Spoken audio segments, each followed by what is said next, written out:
Hello everyone, my name is Nathan and today it's time for another episode of Oxygen Not Included in our one duplicate challenge here. In the previous episode we made sure to gain access to plastics and also transit tubes, so now we have an easy way to get around. And this is gonna make it possible to slowly transit to more ambitious projects. First and foremost, I would like to prepare the Mega Spine shaft. This is basically going to be an enormous shaft that is going to be responsible to transport liquids, power, items and whatever you can think of up and down wherever I need them. Now, as far as I can tell, here on the left side there is nothing in the way that would stop us from doing so. So without any further ado, let's go ahead and do this. I first want to know what we can find over here, and then we're slowly going to work our way down to establish the shaft. I'm taking my beauty sleep in the meantime, but here we go, shooting away. In the meantime, of course, I'm still producing plastics in the background. Just every few cycles I have to produce some more petroleum. Unfortunately, this ice biome here is really big. I'm gonna be sad to take this apart, but it has to be done. By the way, I just noticed we are running out of food. That might be another problem we address. So maybe it's time to dig up the rest of the muck root, though there's not much around anymore.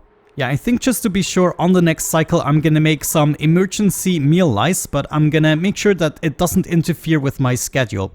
I have a good idea for that.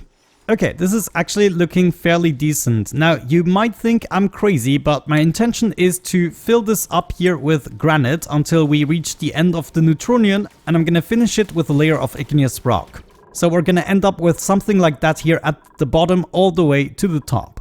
And that is gonna be the beginning of our shaft. Well, I have to say, they really get better at building. If you have a duplicate just performing every single digging and building job, they get crazy.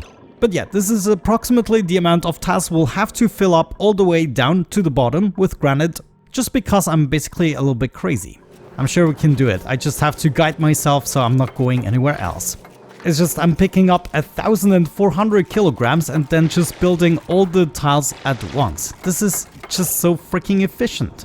Yeah, actually not too shabby for a day's work. We can then go ahead and expand the shaft towards the right just as much as we need, and hopefully there's gonna be no geyser or volcano in the way. Look at that, pure sucrose. Yummy. So the overall goal of this shaft is not only to be transporting power and items, but I want to have a specific layout so I can work on projects wherever I want and materials are nearby.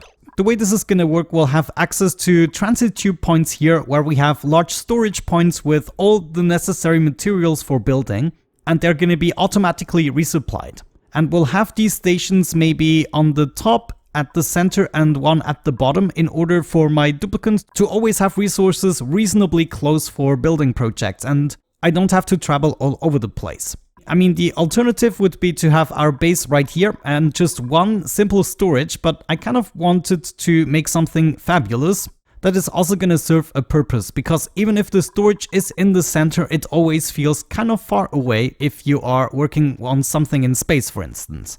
Then maybe using a transit tube to only go to the left side of the map is much better than going all the way down and then taking off the Atmos suit, going to the storage inside of the base and then going back again. Though maybe we can even optimize this by having the storages nearby the center instead of all the way to the left. But the main item transportation is gonna happen here in this mega shaft. Okay, this is about how far I've gotten in 2 cycles worth of work. Let's continue. Just a tiny little bit more, maybe until we reach the supply teleporter. Alrighty, not too shabby. I made my way all the way down to the center where the teleporter is, and I decided it's now time to revamp the Atmosuit dock concept. Basically, I think it's gonna be better to only have one exit to the base, and we are gonna connect everything with transit tubes. So now we will be able to go down and also up. I should have enough plastic by now. Well, 4.5 tons. It's not gonna be quite enough. But essentially what I would like to see is my access point somewhere here. We're gonna have an Atmosuit checkpoint and 2 Atmosuit docks like so. And these will be the only exit points as of this point. So if we think about this properly, this would be the ceiling. Maybe it's time to complete that. Though that's going to be fairly annoying to build, but we have the materials right here, so it's going to go quick.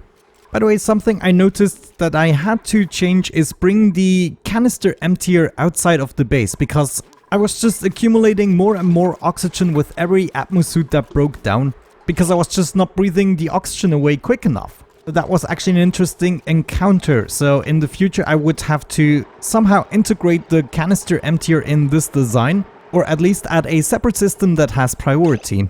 I'm now coming in from the other side in order to complete this and make sure that the polluted water doesn't run down. Wonderful, we were actually able to complete the entire ceiling in one cycle, and I will be able to securely leave the base. Let's have a look at our transit tubes. Here would be our crossing, right? And then we wanna, come on, give me that transit tube, turn around like so. At this point I would be going all the way down in order to join up with my current transit tube system there. Let's see, it would be nicer if we pushed the auto sweeper one block down, so we have the space for the transit tube to go through. And we're just going straight over like so. Something else I would like to see is a power transformer. We need a large one though. I did not unlock that just yet, so it's time to go back into research. Power transformer, where do we have you? Large one, right there. So we only need to conduct one research. Yeah, this is also gonna give us access to the conductive wire, which is what we actually need anyways. Wow, here we go. I'm always so eagerly doing research. How is our morale looking at the moment? Yeah, we're quite there. So at this point, it's actually important we get that transit tube everywhere, reorganize the base, and then make use of the enormous shaft we just built. Though actually populating this with items and everything is gonna be a project that is gonna last over multiple episodes, and it's gonna come back every now and then, so it's actually not something we're gonna make full use of just yet. Something else in terms of transit tubes we can already plan out is how we are gonna continue here, and it's basically gonna be a straight run for that shaft. And that was actually all of our plastic, so we'll have to produce a little bit more here. With yours truly, Nathan. Something else I did before I forget to mention that whenever I came approximately down here, I used the block trick in order to push all the items over at once. So imagine we have some items on top of here. If you build a block here and then here, they're all going to be pushed to the right side. And that's what I did over here. So we have a whole bunch of items here that I could potentially use for building, and they're basically all the useful materials. Something else I might want to do is get a set of ladders going every 7th block. This way I will be able to reach up and also down without issues. And this way, if I continue this all the way over, I will be able to reach all the spots in the shaft to eventually build something. Wonderful, research is already completed. Everything in the power category. Conductive wire is what we're going to be using in order to power up all the access points. So basically we are just going to go wherever we have tubes, and we're going to be doing that with lead. Classic mode fortunately makes this possible. Now, as announced, I'm going to have my power transformer right here, but I want to make this out of iron because lead has a really low overheat temperature. But this is gonna go right here. I swapped it around, so I have the input here and I can connect this to this cable. And this cable is gonna be enormous wherever we have our tubes. We also need that cable. So as a matter of fact, I'm just gonna go ahead and build all of this. Oh, I need to be careful at certain points, I guess. But you go down, down, down, baby, down all the way to this guy. And of course you also go over to eventually this guy. Oh yes, I love it. Look at that. I'm doing like 10 cables at a time. I mean, I just love it. I'm being so freaking efficient. Okay, I'm making steady progress, but I think I can no longer postpone it. I need to have a little bit of food available, and I think I'm just gonna set something up right here. Very simple. And the way I would like to achieve this is with a cycle sensor. We're gonna attach this, let's see, let's set it up right there. And we're just gonna hook it up to this door. My intention is to only open up this door once a day at the beginning, so I'm already nearby and I will be able to tend to the plants. Mealwood is a very simple crop. We're not gonna be needing many of them. I'm gonna build 5. And I think we might first want to focus on that wall here. Yeah, all we need for the mealwood is a little bit of air pressure and 10 kilograms of dirt per cycle. That's going to be easy to supply. There we go. We have our seeds and I'm already supplying the dirt. Wonderful. Now, I basically want to lower my activation duration to about 30% or so. And then the activation time should be when my shift usually starts. So I'm actually just gonna set it to 0% somewhere around here. I usually wake up. That should be enough time to tend to the plants, and then later on when the plants demand something, I'm not gonna go back because it's gonna be closed. And this way, by the way, we are gonna regulate many tasks that I want to be done at specific times of the day. There's my transit tube access point and the atmosuit checkpoint. This is perfect. We want to deliver 2 suits. I'm actually gonna take 1 suit from each station because afterwards we will be able to disable them. I also already built the piping in order to fill these up, and I connected them to the same cabling we already had our first exosuits. And then of course we still need to build all of this cabling. So maybe now it's time to speed things up a little bit so we get this under control. Wonderful, the first phase is completed. We will be able to get rid of the lower atmosuit docks here. I already prepared the next phase by actually pushing the polluted water over so that we can continue building right here. I'm gonna be taking this apart again, actually up to this point, and then we just continue the transit tube all the way to the top as well. And that is gonna allow me to get rid of the upper atmosuit dock. Furthermore, my meal lice are ready for the very first time. I want to make sure that I bring them to the fridge as soon as possible, and I'm actually going to exclude everything else since we are not actively farming it now. And I want to keep my workflow smooth. It is really important that I keep on reducing my commute time, and just picking up random meat from all around the world isn't very efficient. So instead we're just gonna keep meal lice in here, but we're gonna keep it at the highest priority, or let's actually keep it at priority 8 so that I can give these priority 9. That means we're gonna harvest them all at priority 9 and then bring them all at once to the storage bin. I'm eating almost the last muckroot. Yeah, look at that. It was about time. I mean, I did have some food in reserve here with the pacus. I can't lie, we wouldn't have starved. But I still think it's better. Now, I also reduced the amount of time here, the active duration, to 20% because I figured it might be enough. But now, looking at this scenario, it might not be enough. Though I have to say, I went all over the place in order to actually get the last muckroot. But yeah, I can see how this is not adding up. Let's add 25%, see if that does. There we go, we're done harvesting and ooh. Okay, now we are resupplying the dirt first. That actually makes sense. Wait a second, I set this to sweep only, but this should be regular. Where am I?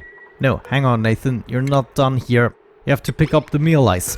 Yeah, I think I'm just gonna keep it to 30%, even though that might seem a little bit long, but a lot of that time is still sleep time, so that's where it gets a little bit confusing. Sleep time, so... And I picked up all the meal lice at once, which is great. And there the door is closed again and my meal lice can grow. Now, how long are these gonna last? Let me see. -6 per cycle. That is actually crazy. Okay. But yeah, I'm gonna get to making better food soon. I just needed something to get by. Now, every now and then I want to build just a little exit here from the pipes. So I have various levels I can travel faster to. I will not be able to enter the tube from this point, but I will be able to exit it. So now when I'm grabbing all the lead from down below, I can already go ahead and exit the tube right there and be a little bit faster about it. And of course with the fire pole I'm also down pretty quickly. Okay guys, we are back. The cycles are slowly accumulating, but there are just a few chores I need to get out of the way in the beginning. So I'm not sure the cycles are gonna be very representative of our accomplishments, but once we got the basic chores out of the way and we can start with the projects, it's gonna take a new turn in terms of automation progression. I left a little layer here for materials and I decided to do the walls a little bit later because, well, I also value my sanity. But yeah, we're now basically at the very end here. I just need to continue a little bit more, and I think I'm just gonna let everything drop down here at the bottom. This is also gonna help out to get the temperatures of this biome down. You can see I also added the transit tube access point right here, and eventually in the future we're gonna be able to go upstairs. But right now I'm not really using the upper portion, so I decided to focus on the shaft, the baby of this episode.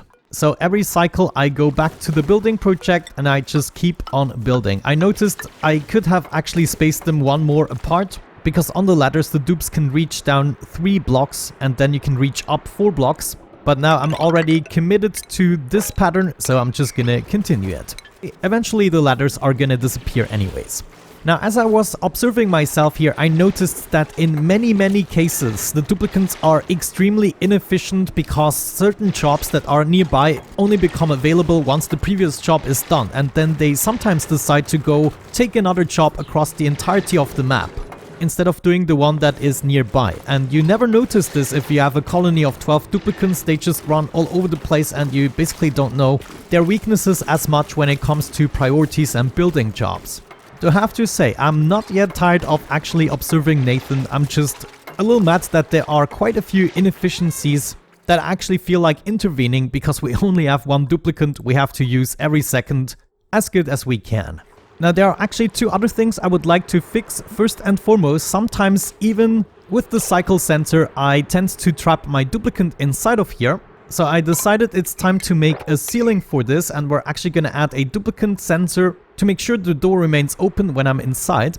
So just a sensor smack in the center, and we're going to connect these. So now my activation time is around 10%, so it should open up momentarily, and then Nathan is going to wake up, and the active duration is set to 15%, so I at least have the time to go in there, and then the duplicant sensor is going to be set off. Actually, this might not be enough. Let's go back to 20% because I will have to provide dirt, and then I will also have to bring back the meal ice. Wonderful. Now I can get trapped in here and the door will remain open. Good job, Nathan. And then before I forget it, I would like to see another sensor here. You reminded me that it is actually faster to eat if there is some light. And so this is what we are gonna provide here, though this will have to be hooked up to some power. Where do we have the main power? Yeah, I think it's the one here with the fridge. So we're just gonna bring this up and connect it. I think at this point I'm gonna approach everything from the bottom. I should still have the materials to build the ladders downstairs. And as mentioned, I'm just gonna drain the entirety of the pool here. Now, look at this. This is one of the things that I mentioned. I started to build the ladders from downstairs. So my dupe took materials for this ladder and this ladder, applied materials here, and then went all the way around in order to apply materials to this ladder. And this is just so nonsensical. And these are the things that I now often manually prevent from happening, but I never do that when I have multiple duplicants and don't realize this is happening. So I guess with multiple duplicants, it's just better to build it in a way so they are forced to do it in a specific order. But geez, I'm just going nuts on the digging job here. There it is, the big breach. Yeah, looking fine. Over time, it's going to be a grandiose mix of liquids at the bottom and gases on the top. But of course, eventually we're going to sort everything out. It's going to be squeaky clean. I think I'm going to wrap everything up by actually finishing this job. Just up to this level, and the rest I'm gonna do another time, but the main reason I recorded this episode was to get that shaft going. It is now ready for us. We'll be using it in the future extensively to run all our piping as organized as possible across the entirety of the map. Alright, I would say with that out of the way, we are gonna wrap up the episode. A really big chore is now out of the way. The next time, I might want to go ahead and secure the geysers, vents and volcanoes we find on this map in order to decide for the next projects and what we need immediately or later. But with that out of the way, thank you so much for watching, guys. I really hope you enjoyed today's episode. Have a great time and see you soon. Bye bye.